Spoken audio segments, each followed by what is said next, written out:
پاکستان کی معیشت کا زیادہ تر انحصار زراعت پر ہے۔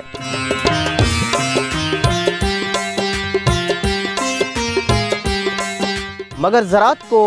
کس طرح جدید خطوط پر استوار کرنا ہے، اس کے بارے میں بتائیں گے ہم زرعی ماہرین اور ترقی پسند کاشتکاروں کے ساتھ۔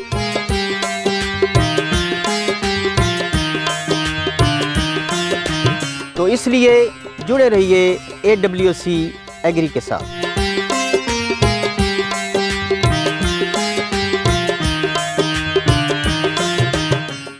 بسم اللہ الرحمن الرحیم۔ السلام علیکم ناظرین، AWC ایگری کے ساتھ میں ہوں آپ کا میزبان طاہر ندیم۔ ناظرین، آج بطور مینگو ایکسپرٹ ہمارے ساتھ موجود ہیں شاہد حمید بھٹا صاحب۔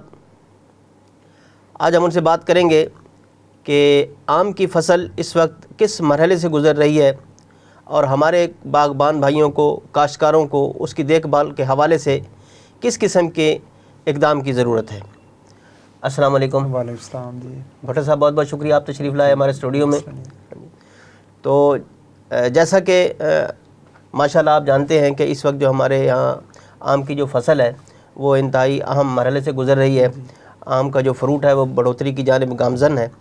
تو اس موقع پر جب ملک میں موسم بھی بہت ان ایون ہے،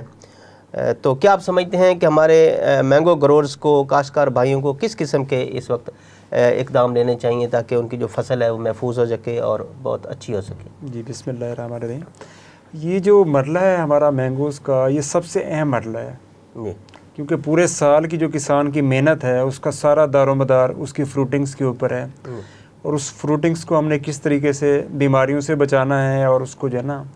ہارویسٹنگ کی طرف لے کے جانا ہے۔ اور اس مرحلے کے اوپر اگر ہم تھوڑی سی نیگلیجنسی کرتے ہیں، ایبسنٹ گروور بن جاتے ہیں 15 یا 20 دن کے لیے یا مہینے کے لیے آگے پیچھے ہو جاتے ہیں، تو سارا آپ کا جو ہے نا فروٹ ضائع ہو جائے گا۔ یہ واحد مرحلہ ہے جہاں کے اوپر آپ کو بڑا ویجیلنٹ رہنا پڑتا ہے، اور اتنا ویجیلنٹ رہنا پڑتا ہے کہ آپ کو ڈیلی بیسس کے اوپر جو ہے نا باغ کا وزٹ کریں، اور باغ کے وزٹس کرنے کے بعد دیکھیں کہ وہاں پہ کسی انسیکٹیسائڈس کا حملہ تو نہیں ہے، کوئی بیماری کوئی اس قسم کی تو نہیں لگی ہوئی جس کی وجہ سے جو ہے نا آپ کا فروٹ ضائع ہو رہا ہو۔ تو اور دوسرا اس کے اندر دیکھنا پڑتا ہے ہمیں کہ پانی کی اویلیبلٹی، کیونکہ پانی آب حیات ہے۔ جیسے انسان کے لیے آب حیات ہے، اسی طریقے سے آپ کے جو ہے نا پلانٹس کے لیے بھی ہے۔ اور گرمی کے اندر جب آپ پانی نہیں دیں گے کسی چیز کو، تو وہ ظاہری بات ہے جب انسان کمزور ہو جاتا ہے، پانی نکات سی ہو جاتی ہے، تو پودے بھی آپ اپنے جو اس فیز کے اندر ہوتے ہیں، بڑھوتری کے فیز کے اندر ہوتے ہیں، تو ان کو زیادہ ضرورت ہوتی ہے پانی کی۔ تو اس وجہ سے میری جو سجیشنز ہیں وہ یہ ہیں کہ یہ جو نازک مرحلہ ہے ہمارا، کہ اب دانہ بن گیا ہے اور بڑھوتری کی طرف گامزن ہے، اس دوران جو ہے نا آپ نے پانی کی کمی نہیں آنے دینی، پہلی بات یہ ہے۔ اور دوسرا جو ہے نا آپ نے ویجیلنٹ رہنا ہے، کوئی بیماریوں کا حملہ نہ ہو۔ باقی موسمی حالات آپ کے سامنے ہیں، اب آہستہ آہستہ پودوں کو ہی اس طرف آنا پڑے گا، ماحول کے مطابق اپنے آپ کو جو ہے نا ڈیولپ کرنا پڑے گا، کیونکہ دن کے اندر گرمی اور رات کے اندر پھر ٹھنڈک سی ہو جانا، اس سے جو ہے نا آم کی جو فصل ہے بے شک بہت اچھی فروٹنگز ہے، اس میں کوئی شک نہیں ہے، اللہ کا خاص کرم ہے اس سیزنز کے اندر کہ اس دفعہ جو ہے نا جو دانہ بننے کا عمل ہے، جو ہمارا جس کو ہم کہتے ہیں کہ جو کراس پولینیشن ہوئی ہے پھل کے دوران، اس کو سازگار ماحول ملا ہے، ٹھنڈا ماحول ملا ہے۔ اس دوران جتنا بھی بور لگا ہے، بور کے بعد دانہ جو دانہ بننے کا عمل تھا، اس دوران دانہ بہت اچھا بنا ہے۔ لیکن اب جو دانہ بن گیا ہے اور اب سائز اس کا بڑھنا شروع ہو گیا ہے، تو اس دوران جو ہے نا ہمیں بہت ویجیلنٹ رہنا پڑے گا، ہمیں پانی کا خیال رکھنا پڑے گا، اور ہمیں جو ہے نا اس کا انسیکٹیسائڈس کا جو حملہ ہو رہا ہے اس کو خیال رکھنا۔ بھٹا صاحب، اگر ہم بات کریں اس فروٹنگ کے حوالے سے،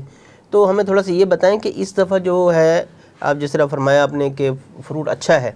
تو اس وقت جو فروٹ ہے اس کا سائز کتنا ہے تقریباً پودوں پر، اور اس سال جو بٹور کی جو کیفیت تھی وہ کیسی رہی؟ زیادہ رہی، تھوڑی رہی؟ اس پر بھی تھوڑی سی روشنی ڈالیں۔ اس دفعہ جو بٹور کا تھا، کیونکہ بٹور کا موسم کے ساتھ کوئی اتنا زیادہ انٹر لنک نہیں ہے، بٹور ایک بیماری ہے، ٹھیک ہے نا، جو پلانٹس کے اندر ہوتی ہے، گروورز اس چیز کو فیل نہیں کر رہا ہوتا، اور وہ کیا کر رہا ہوتا ہے کہ وہ کہتا ہے کہ جی دیکھیں جی موسم ٹھنڈا ہو گیا تو بٹور ہو گیا، اور موسم گرم ہو گیا تو اس کی وجہ سے یہ ہو گیا۔ اس کی وجہ سے نہیں ہوتا, وہ ایک بیماری ہے وہ پلانٹس کے اندر. جب آپ کا پودا کہیں سے زخمی ہوتا ہے, ٹھیک, تو یہ زخمی ہونے سے وہ وائرس ٹائپ ایک موو ہوتا ہے, اور جب یہ موو ہوتا ہے تو ٹہنیوں کے اوپر جاتا ہے, اور ٹہنی کے اوپر جو ہے نا وہ ان نیچرل سی گروتھ شروع ہو جاتی ہے,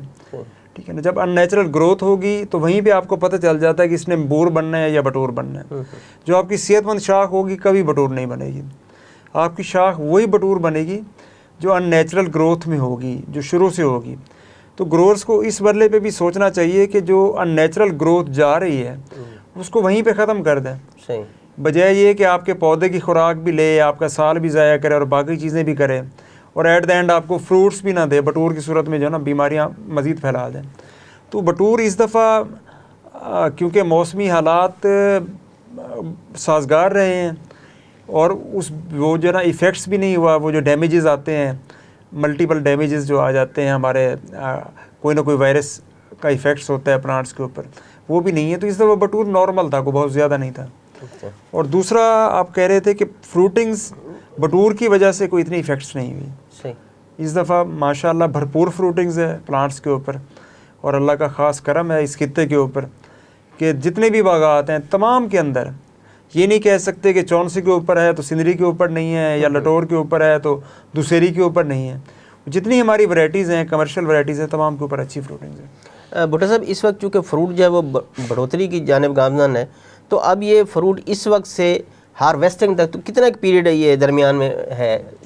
سر یہ ہماری ہارویسٹنگ جو ہے نا, جو ارلی ورائٹیز ہیں وہ ہماری جون, مڈ آف جون میں جو ہے نا آ جاتی ہیں, یا جون کے پہلے ہفتے میں ہی سٹارٹ ہو جاتی ہیں. جیسے ہمارے پاس جو ہے نا وہ سرولی ہے, یا ہمارے پاس جو ہے نا اب بوسن والا ایک نئی ورائٹی ہے, وہ جلدی آ جاتی ہے, مئی کے اینڈ میں آ جاتی ہے, ٹھیک ہے نا. تو اب یہ تقریباً 30 سے 35 دن کا اب ڈفرینس رہ گیا ہے 35 دن کے اندر, اور 35 دن کے اندر ہم اس دوران اگر ہم نے اچھا فروٹ لینا ہے, ایکسپورٹ کوالٹی لینا ہے, تو ہمیں اس کے اوپر جو ہے نا پانی کے اوپر کنسنٹریشنز کرنی پڑے گی. کیونکہ جتنا ہم اس کو پانی دیں گے, یہ بھی نہیں کرنا کہ آپ پانی کھڑا کر دیں اور جیسے جو نا ہم دھان کے اندر وغیرہ کرتے ہیں ویسے بھی نہیں کرنا, لیکن ہلکا پانی جو بھی دینا ہے اس کو ویکلی بیسس کے اوپر دینا پڑے گا. اگر اس مرحلے پہ پانی کی کمی آئے گی تو فروٹ کا سائز کم رہ جائے گا, اگر فروٹ کا سائز کم رہتا ہے تو وہ ایکسپورٹ کوالٹی نہیں بنے گی اور آپ کی ایکسپورٹس نہیں ہو سکے گا. بھٹو صاحب, اگر اس دوران موسم, جیسے آپ نے فرمایا کہ موسم اس دفعہ اچھا رہا ہے, کوئی اس دوران کو بارش ہو جاتی ہے اور ٹمپریچر بھی اتنا رائز نہیں ہوتا, تو اس دوران پھر پانی کا کیا, ہمارے مینگو گروور بھائی کیسے اس کا اندازہ لگائیں کہ اب پودے کو پانی کی ضرورت ہے, یا کہ پودا بھی اپنے طور پر کوئی سگنل دیتا ہے کہ اسے پانی کی ضرورت ہے؟ نہیں, پودا سگنلز دے رہا ہوتا ہے. جب دوپہر کے ٹائم آپ پودے کی طرف دیکھتے ہیں تو وہ پیاسا, جیسے بچہ پیاسا کھڑا ہو یا بندہ پیاسا ہو تو اس کی فیس سے آپ کو پتہ چل رہا ہوتا ہے کہ یہ پیاسا ہے. تو پودا جب دوپہر میں آپ وزٹ کرتے ہیں باغات کا, تو پودے سے اس کے جو فیس ایکسپریشنز ہیں اس کی وجہ سے ہمیں فیل ہو رہا ہوتا ہے کہ یہ کس پوزیشنز میں ہے, اس کو پانی چاہیے یا نہیں چاہیے. دوسرا, نیچے جب زمین آپ کی جو کلے ہے, آپ کی مٹی جو ہے, جب وہ ڈرائی ہو جاتی ہے تو اٹ مینس کہ اس کو پانی دینا ہے, اس کو تر رکھنا ہے, وتر حالت میں رکھنا ہے. تو یہ اس کی دو علامات ہوتی ہیں. جب زمین پھٹی ہوئی ہوتی ہے نیچے سے اور وہ ہوتی ہے تو اٹ مینس کہ اس کو پانی کی ضرورت ہے. اس کی پیاس کی وجہ سے وہ بلک رہا ہے, رو رہا ہے. زمین پھٹنے کا مطلب ہے کہ رو رہا ہے وہ, ٹھیک ہے نا. پودا رو رہا ہے, جب اس کو آپ دیں گے تو ریلیکس ہو جائے گا. جیسے بچہ روتا ہے تو آپ کچھ نہ کچھ اس کو دیتے ہیں. جب بچہ روتا ہے تو اس ماں دودھ دیتی ہے. بالکل صحیح. جب پودا روتا ہے تو گروور کے پاس, تو اس کے پاس اس کے لیے دودھ وہی ہے نا, پانی ہے. صحیح. تو اس کو پانی لگائے گا تو اس سے جو ہے نا اس کی اچھی صحت بھی ہو جائے گی اور باقی چیزیں بھی ہوں گی. اچھا, فروٹ کی بہتر گروتھ کے لیے جہاں پانی انتہائی ضروری ہے, وہاں کوئی نیوٹرینٹس کی بھی ضرورت ہوتی ہے اس دوران پھل کے اوپر؟ اس دوران پھل کے سائز کو اور چمک وغیرہ کے لیے پوٹاش کا استعمال جو ہے نا, ہمارے یہاں اتنا رواج نہیں ہے ہماری اس بیلٹ کے اندر, لیکن پوٹاش لازمی دینی چاہیے. اس سے چمک پیدا ہوتی ہے, خوبصورتی بھی بنتی ہے اور سائز بھی اچھا رہ جاتا ہے اور مٹھاس بھی پیدا ہوتی ہے. تو اس دوران کسی انسیکٹ کے حملے کا بھی خطرہ ہوتا ہے, یہ جو چل رہا ہے یہ فیز اب جو اس فیز کے دوران جب راتیں ٹھنڈی ہو جانا اور دن گرم ہو جانا اور ایک دم سے گرمی آ جانا پھر ٹھنڈ آ جانا, اس دوران تیلے کا حملہ شدید ہوتا ہے. تو اب میں نے جو کل آبزرو کیا ہے تو اس میں تیلے کے ایفیکٹس آ رہے ہیں. تو اس مرحلے کے اوپر جو ہے نا اگر ہم ذرا سے بھی لاپرواہی کرتے ہیں, ایک آدھ ہفتے کا بریک دیتے ہیں, تو تیلے نے ایفیکٹس اتنا کر دینا ہے کہ آپ کی 50 to 60% جو ہے نا